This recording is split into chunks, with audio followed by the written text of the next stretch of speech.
افواج پاکستان نے بھارت کو جو سبق سکھایا صدیوں یاد رکھے گا۔ وہ وقت جلد آئے گا جب کشمیر بنے گا پاکستان اور کشمیر کو دنیا کے نقشے پر عظیم بنائیں گے۔ پاکستان کی ترقی اور خوشحالی کے لیے کشمیریوں نے قربانی دی۔ وزیر اعظم شہباز شریف کا مظفر آباد میں لیپ ٹاپ تقسیم کرنے کی تقریب سے خطاب۔ کہا لیپ ٹاپ ایک مشین نہیں، وی این ہے۔ اگر لیپ ٹاپ دینا رشوت ہے تو کیا ہمارے نوجوان انجینئرز اور ڈاکٹر بنتے؟ نوجوانوں کو جدید تعلیم ٹیکنالوجی دینا اولین ترجیح ہے۔ تقریب کے دوران وزیر اعظم کو ایک اسپیشل بچی نے پورٹریٹ دیا تو آپ دیدہ ہو گئے۔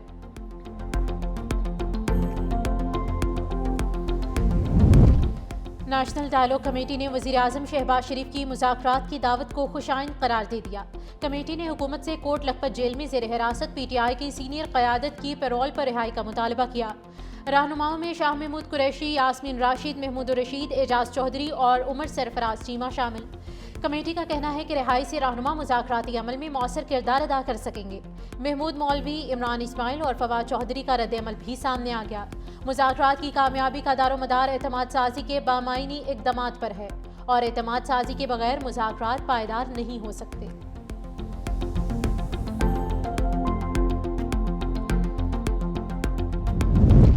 بانی پی ٹی آئی کے ڈی این اے میں مذاکرات کی گنجائش نہیں۔ مذاکرات کچھ دو کچھ لوگ کی بنیاد پر کیے جاتے ہیں۔ وزیر دفاع خواجہ آصف کا ایکس پر بیان۔ کہا وزیر اعظم نے متعدد بار پی ٹی آئی کو مذاکرات کی دعوت دی۔ مذاکرات کی دعوت کے جواب میں دوسری جانب سے شرائط رکھی جاتی ہیں۔ وزیر دفاع خواجہ آصف نے کہا کہ بانی اصول پسند نہیں، 200% مفاد پرست شخص ہے۔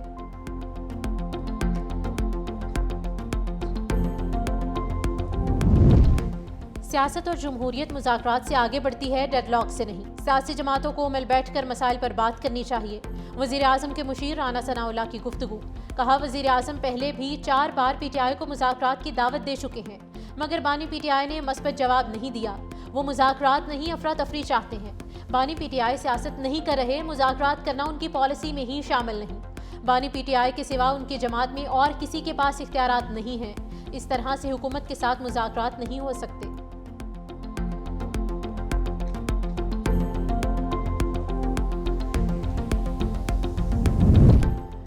ہم نے ہمیشہ آئین اور قانون کے دائرے میں رہ کر جدوجہد کی ہے۔ آئین ہمیں پرامن احتجاج کا حق دیتا ہے۔ ہم یہ حق ہر صورت استعمال کریں گے۔ وزیر اعلیٰ خیبر پختونخوا سہیل آفریدی کا انصاف اسٹوڈنٹس فیڈریشن سے خطاب۔ کہا سازشی عناصر نوجوانوں کو اشتعال دلانے کی کوشش کریں گے۔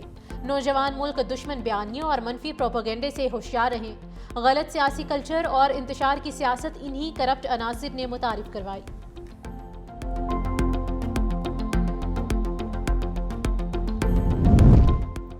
جامع قومی انرجی پلان کے لیے علیحدہ سیکریٹریٹ بنانے کی منظوری۔ وزیر اعظم کی زیر صدارت اجلاس۔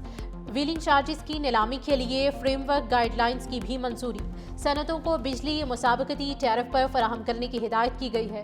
کہا صنعتوں کے لیے کم سے کم لاگت پر بجلی کی فراہمی اولین ترجیح ہے۔ ملک میں بجلی کی ترسیلی نظام میں حالیہ اصلاحات کے بعد بہتری آئی۔ وزیر اعظم کی زیر صدارت نجی شعبے کی ورکنگ گروپ کا اجلاس ہوا۔ کہا معاشی ترقی کے لیے ہماری بندرگاہوں کا انتہائی اہم کردار ہے۔ وزیر اعظم نے ہدایت کی ہے کہ مختلف نوعیت کے پورٹ چارجز کو مزید کم کیا جائے۔ کارگو کی جانچ کے لیے ابتدائی ٹیسٹنگ لیب بندرگاہوں پر ہی بنائی جائیں۔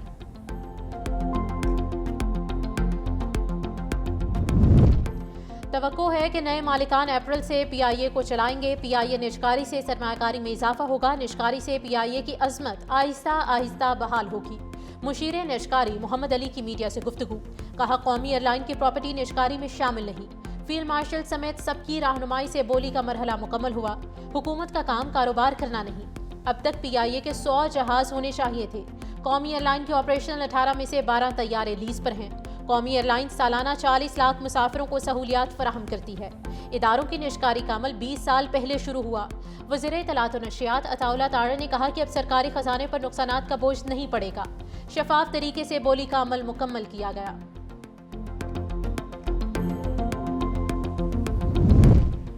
معاشی اصلاحات کے مثبت نتائج سے اعتماد بحال ہوا اور ملک برآمدات پر مبنی ترقی کی جانب بڑھ رہا ہے۔ امریکی اخبار یو ایس اے ٹوڈے میں پاکستان کے بارے میں خصوصی رپورٹ شائع۔ رپورٹ میں وزیر خزانہ محمد اورنگزیب کا انٹرویو شامل۔ معیشت، سرمایہ کاری کے مواقع اور اہم پالیسی ترجیحات پر تفصیلی تجزیہ شامل۔ وزیر خزانہ نے کہا کہ مالی سال 2025 کی بنیادیں بہتر ہیں۔ کئی برسوں بعد پاکستان نے پرائمری بجٹ اور کرنٹ اکاؤنٹ سرپلس حاصل کیا۔ ترسیلات زر میں اضافہ ہوا اور مہنگائی سنگل ڈیجٹ میں آ گئی۔ زر مبادلہ کے ذخائر 14.5 ارب ڈالر سے تجاوز کر گئے۔ شرح مبادلہ مستحکم ہوئی اور سرمایہ کاروں کا اعتماد بحال ہوا۔ حکومت برآمدات پر مبنی حکمت عملی اپنا رہی ہے۔ آئی ٹی اور ٹیکسٹائل برآمدات نمایاں ہیں اور آئی ٹی برآمدات 4 ارب ڈالر سے تجاوز کر چکی ہیں۔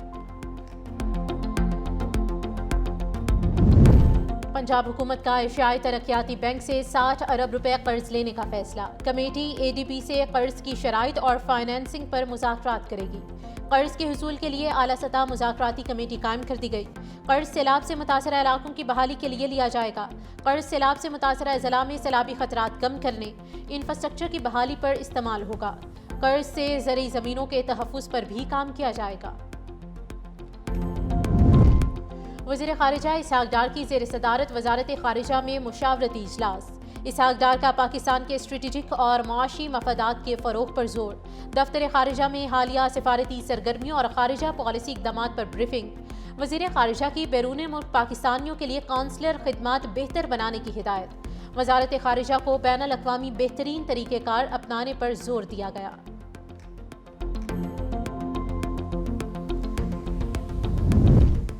صدر آصف علی زرداری کی کربلا میں روضہ حضرت حسین اور حضرت عباس پر حاضری۔ دونوں مقامات پر صدر نے فاتح خوانی کی اور نوافل ادا کیے۔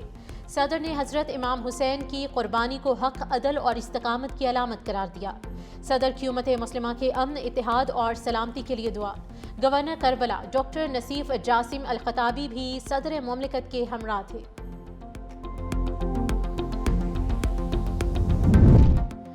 وزیر داخلہ کا این ڈی ایم اے ہیڈ کوارٹرز میں نیشنل ایمرجنسیز آپریشن سینٹر کا دورہ۔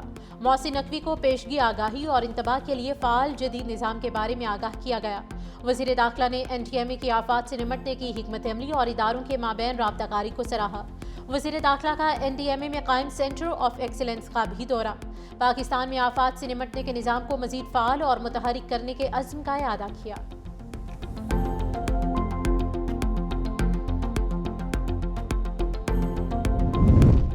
ڈپٹی کمشنر پر مشتمل کمیٹیاں کس قانون کے تحت قبضے دلواتی رہیں؟ پراپرٹی آنرشپ آرڈیننس کے تحت کارروائیوں کے خلاف درخواست پر سماعت۔ Chief justice Lahore high court justice Aliya Neelum نے ریمارکس دیے، بغیر کسی آرڈر کے زبانی طور پر قبضے کیسے دلوائے جا رہے ہیں؟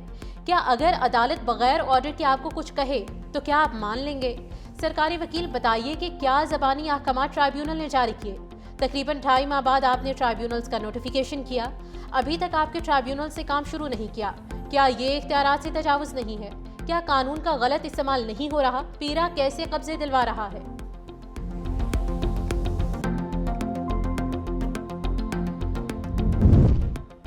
وفاقی آئینی عدالت نے کوئٹہ کے لوکل گورنمنٹ انتخابات پر حکم امتناع جاری کر دیا۔ چیف جسٹس امین الدین کی سربراہی میں 3 رکنی بینچ نے سماعت کی۔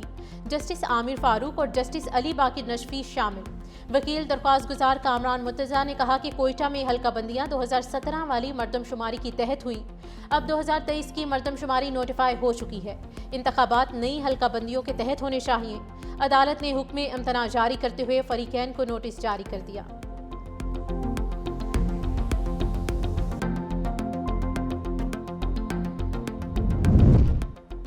Be R T red line Karachi کے مستقبل کے لیے ضروری منصوبہ ہے۔ انسانی ترقی کے منصوبوں پر مسلسل توجہ ضروری ہے۔ تعلیم اور ہنرمندی کی ترقی طویل مدتی سرمایہ کاری ہے۔ وزیر اعلیٰ سندھ مراد علی شاہ کی زیر صدارت ترقیاتی منصوبوں پر اعلیٰ سطحی اجلاس ہوا۔ سندھ میں ایشین ڈیولپمنٹ بینک کے دسمبر 2025 تک کے منصوبوں کا جائزہ لیا گیا۔ وزیر اعلیٰ سندھ کا ترقیاتی تعاون کے حجم پر اطمینان کا اظہار، تیز عمل درآمد پر زور دیا۔ وزیر اعلیٰ سندھ نے محکمہ ٹرانسپورٹ کے بڑے منصوبوں کا بھی جائزہ لیا۔ وزیر اعلیٰ سندھ کی سیلاب متاثرین کے لیے رقوم کے اجرا میں تیزی کی ہدایت، کہا اے ڈی بی سندھ کا اہم ترین ترقیاتی شراکت دار ہے۔ ترقیاتی منصوبے سندھ کے سماجی اور معاشی مستقبل کا تعین کریں گے۔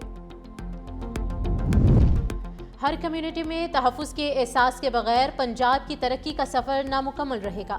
وزیر اعلیٰ پنجاب مریم نواز سے سکھ آف امریکہ کے 7 رکنی وفد کی ملاقات۔ وفد کی سربراہی بانی چیئرمین چندھوک نے کی۔ امریکن سکھ نے وزیر اعلیٰ مریم نواز کے عوامی فلاحی پروجیکٹس کو سراہا۔ سکھ میرج ایکٹ کے نفاذ کو شاندار الفاظ میں خراج تحسین پیش کیا۔ بقائے باہمی اور ہم آہنگی کے فروغ کے لیے سکھ بھائیوں نے ہمیشہ خیر سگالی کا مظاہرہ کیا۔ گردوارہ کرتارپور دنیا کے لیے پاکستان کا امن کا ناقابل تردید پیغام ہے۔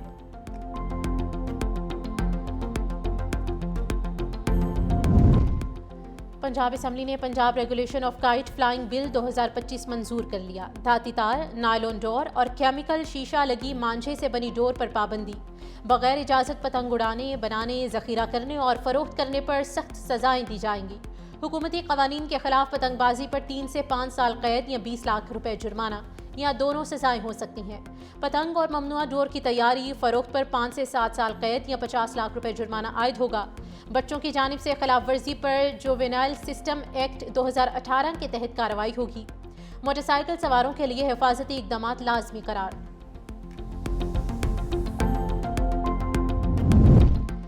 حکومت سندھ کراچی کو جدید، پائیدار اور ترقی یافتہ بنانے کے لیے پرعزم ہے۔ سینئر وزیر سندھ شرجیل انعام میمن کہتے ہیں کہ کراچی کی ترقی حکومت کی اولین ترجیح ہے۔ بنیادی ڈھانچے، تعلیم، صحت اور ماس ٹرانزٹ کے منصوبے جاری ہیں۔ شاہراہ بھٹو کوریڈور، ملیر ندی پل، انڈر پاسز اور فلائی اوورز پر کام ہو رہا ہے۔ فوڈ ڈسٹرکٹ ہسپتالوں کی توسیع اور نئے میڈیکل کالج کے لیے 300 ارب روپے مختص کیے گئے۔ بس ریپڈ ٹرانزٹ منصوبوں پر 155 ارب روپے فراہم کیے گئے۔ ہر منصوبہ شہریوں کی سہولیات اور خوشحالی لانے کے لیے وقف ہے۔ پنجاب میں 4 سال بعد 8ویں جماعت کے بورڈ امتحانات بحال کرنے کا فیصلہ۔ 8ویں جماعت کے بورڈ کے امتحانات 5 مارچ سے شروع ہوں گے۔ پیکٹا نے سالانہ بورڈ امتحانات کا شیڈول تیار کر لیا۔ صوبے بھر میں ایک پیٹرن پر امتحان منعقد کیا جائے گا۔ تمام ڈسٹرکٹ ایجوکیشن اتھارٹی سے فوکل پرسنز کی نامزدگیاں منگوائی گئی ہیں۔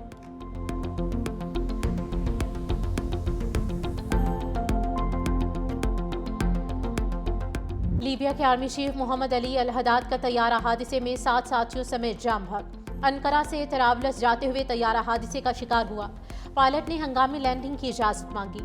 چند لمحوں بعد طیارہ ریڈار سے غائب ہو گیا۔ جاں بحق افراد میں 5 فوجی افسران بھی شامل۔ طیارے کا ملبہ تلاش کر لیا گیا۔ جاں بحق افراد میں جنرل الفطوری غریبیل، ملٹری مینوفیکچرنگ اتھارٹی کے سربراہ، بریگیڈیئر جنرل محمود القطاوی، چیف آف سٹاف کے مشیر محمد الساوی دیاب، چیف آف سٹاف کے دفتر سے وابستہ فوجی فوٹوگرافر محمد عمر احمد محجوب شامل ہیں۔ دیگر 3 افراد طیارے کے عملے میں شامل تھے۔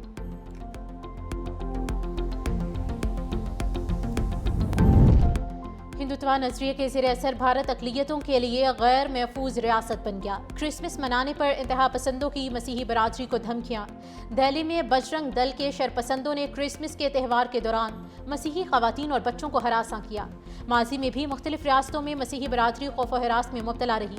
عالمی جریدے دی ڈپلومیٹس کے مطابق بھارت میں مسلم اور مسیحی برادری کے خلاف انتہا پسندانہ واقعات بڑھ چکے ہیں۔ 2014 کے بعد بھارتیہ جنتا پارٹی کے برسر اقتدار آنے کے بعد اقلیتوں کے خلاف مظالم میں اضافہ دیکھا گیا۔